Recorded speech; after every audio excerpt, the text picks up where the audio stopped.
Part 1. The House. "Have you ever thought about leaving?" May asked from her perch on the cliff. "No," Gale answered, "not really." But he did. He really did. He longed to soar the world and find other lands if they exist. He'd never say that aloud, though. She responded with a simple nod. May wasn't as a reflective avian as Gale, which was sometimes a hindrance, but she was braver than him and wasn't afraid of much, including the Empirics. While the avians and other divergents worshipped the Empirites, she would have a different aroma about her that demonstrated her doubt of the shining beings. Of course, she didn't know how much that'd affect her. Another few cycles later, Gale and May were on the cliff like they usually were during their anti-shift evenings. They spent almost all of their free time together, as did most heteros. They met in their 13th year when they were paired and assigned an Oquar, offspring quantity, by the Empirites in their smooth, stone-like skin. He was terrified by the thought that she wouldn't be perfect for him. But she was. Every hetero was perfect for their counterpart, according to the Empirites. Over a century later, he was still incredibly close to her. They were assigned an Oquar of 0, which meant they were socially isolated from society because of Empirites had no use for their genes, but Gale had settled with that fact. He now was simply satisfied with his and May's life, perched on the cliff face, feeling the wind against their wings. Then he was jerked out of his content state by the pulsating thrum of the who knew what. Who knew what? The thrum continued. Then he saw it. It was like an avian. He'd never seen anything else fly. But when it approached, he noticed it had the same stone-like skin that the Empirites had. Then Gale bolted into the air in fear as a blue airborne flame birthed out of the bottom of the flying object and bolted toward them faster than any avian. As he gained altitude, he glanced back and saw the flying fire envelop his May, frozen to the cliff in astonishment. As the blinding light overtook his vision, a deafening shock knocked him out of the air into the sea. He awoke on the sands, the connection between the land and the sea. At least that's where he thought he was. He looked around at his environment. He was indeed on a sands, but it looked different. The realization of what he found jolted him out of his concussed state. But when he remembered why he was there, his excitement was quickly extinguished. His last memory of May burned in his mind. She'd been the only one in the entire land that he'd felt love for. Most people considered their counterparts, as well as the Empirites, exclusively loved. Caring for any other fellow divergent was forbidden and wrong. But unlike others, Gale didn't even feel for the Empirites. He simply respected them and tried his best to thoroughly serve them. Gale found his wings were soaked and he couldn't use them to crouch, so instead he stood on his weak legs and took in his environment, but severe fog hindered his sight.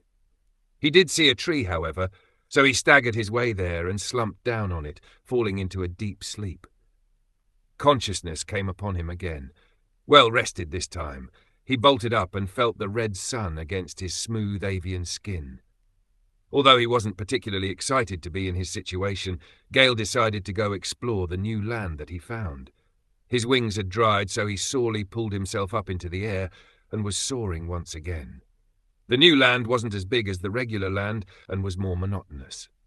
As Gale gained altitude and neared the new sands, he turned to search in the other direction.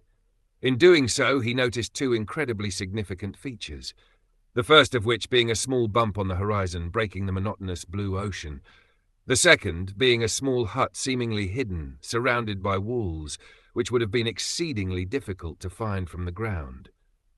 He wanted to investigate the structure. Coming to a gentle landing at the entrance, Gale inspected how the moss enveloped it. The house looked like some sort of dwelling.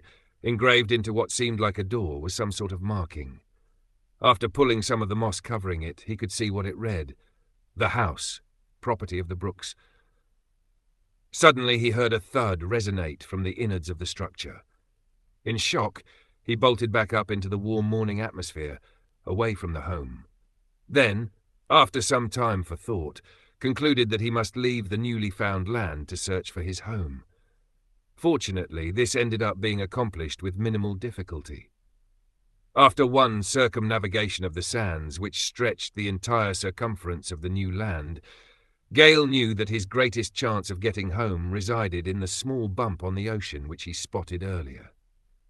So Gale began on his journey back and realized that if he had not been back to the land by his shift, then he would have met the same fate as his partner. At the thought of May, his chest seemed to deflate. Gale thought about it and knew that life would be difficult without her. He'd heard of others who lost their hetero counterpart. None had made it more than a few years before they went missing. It made sense. After all, no one had any friends after they were paired and injected into service for the Emporites. Even if you were popular in your education, you still lost all social variability and were reminded that you were like every other divergent. Gale was partially lifted out of his depressing reflective state when he began to come upon the land he grew up on. He was born into a resourcer-parented family as an avian, which meant he was comfortable with flying over water while they would swim. He had siblings too, one hunter and two transportarians. This meant they were a colonial family, although Gale never knew what that meant, besides that they had at least one member of each divergent type. After losing May, he now considered the idea that he might actually miss the divergents who raised him. He realized that his ponderings were pointless, however, he lost their names to time years before. The avian hadn't seen his siblings in over a century and probably wouldn't for a century more. A sudden thought popped into his mind then. He wanted to start a family of his own, but then a harsh awareness struck him. Even if he were able to be reassigned by the Empirites to a different mate, he was still assigned an Oquav 0, so he'd still be unable to build a family past him and his partner. Finally, he arrived overland to see children playing close to his home. Because the different divergents aren't separated until roughly 13, they were running, flying, swimming, and fighting all in a relative vicinity. Gale pondered how, in a few years, their interdivergent friendships would be extinguished, and they'd begin their lives in the workforce. The transportarians would haul gargantuan loads of primarily food for the Emporites with their 4 robust legs. The resourcers will spend their cycles in the sea filtering through the unusable water to create resource water that can be used for farming and whatever the Emporites used it for. The only place they came and went from was the entry point in the middle of the land, under which was rumoured to be a whole different society of just Emporites. The last 2 types of divergence Gale was always perplexed over, the avians and the hunters. Avians always seemed out of place. Their occupation was to use the resource water to grow food for the Emporites and divergents.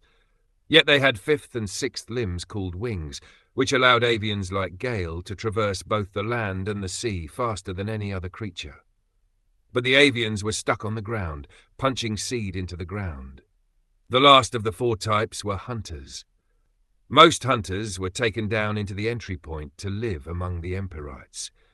No one knew how the stone beings used the fanged divergents, but they were never seen after they were taken down.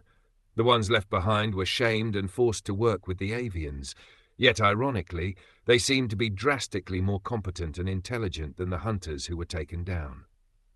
Gale did not understand how they were tagged as less useful, but they were somehow. As he approached his dwelling rapidly, he pulsed his wings and slowed to a complete halt at the entrance of his home. Home. That reminded him of the structure he discovered and the engraving on its door. He decided that he should have a name for it. After all, every other landform had a name on the land. He settled on Newland as what he'd call it to himself and anyone else if he ever told anyone, but he found that unlikely.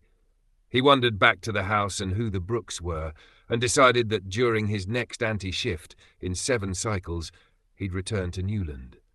When he got there next time, however, he'd be prepared to find out as much as possible about it. But for now, he'd thoroughly work the crops and leave his wings unused for flight until the shift ended. Interestingly, it seemed to Gale that the divergence gave the Empirites substantially more of their produce, even though it was rare that there would be more of the indestructible creatures than one on the surface at a time. Gale figured there couldn't be many down below. After all, he had no clue how you'd build such a structure that's beneath the land, let alone a sizable one. A realization hit him as he entered the house. This was the first time Gale could clearly see that life would be different without May. He would no longer share it with anyone. The loneliness of the thought weighed him down. The next cycle, Gale was out in the fields tilling the land. He was still struck hard with his grief. Memories of them together ran through his mind endlessly. The recollection of the cycle before also was brought to thought. Gale was able to reflect and think clearly just a cycle ago. Now the memory of May stood anywhere he looked. He longed for the moment when he could escape the land and the memories that it held, even for just a moment. As the end of Gale's shift drew near, he prepared for his escape from the land. His plan was to wait till his shift was up and none would be looking for him, as well as a moment when no Empirit was inhabiting the cliff. Of course, the plan didn't account for divergent emotion and nature. On the first cycle of his anti-shift, Gale floated down the cliffs to perch on one of the ledges. He wondered what he would do once his anti-shift was up and he'd be called back to the fields. Would he come back to his home and farm, which used to shelter and care for him? But now it just tortured him? Could he? Gale conclusively decided that he wouldn't be able to return.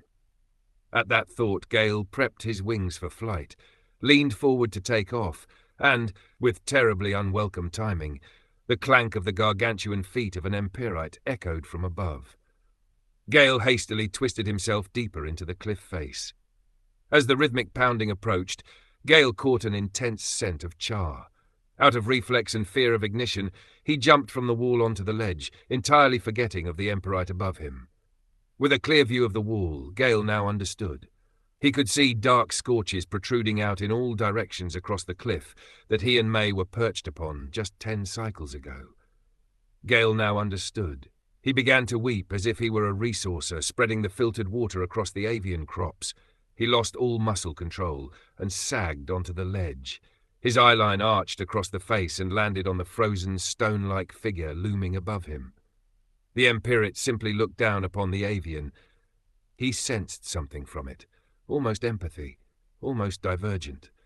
The creature turned and pounded away from the cliff with no more interaction between ruler and the ruled.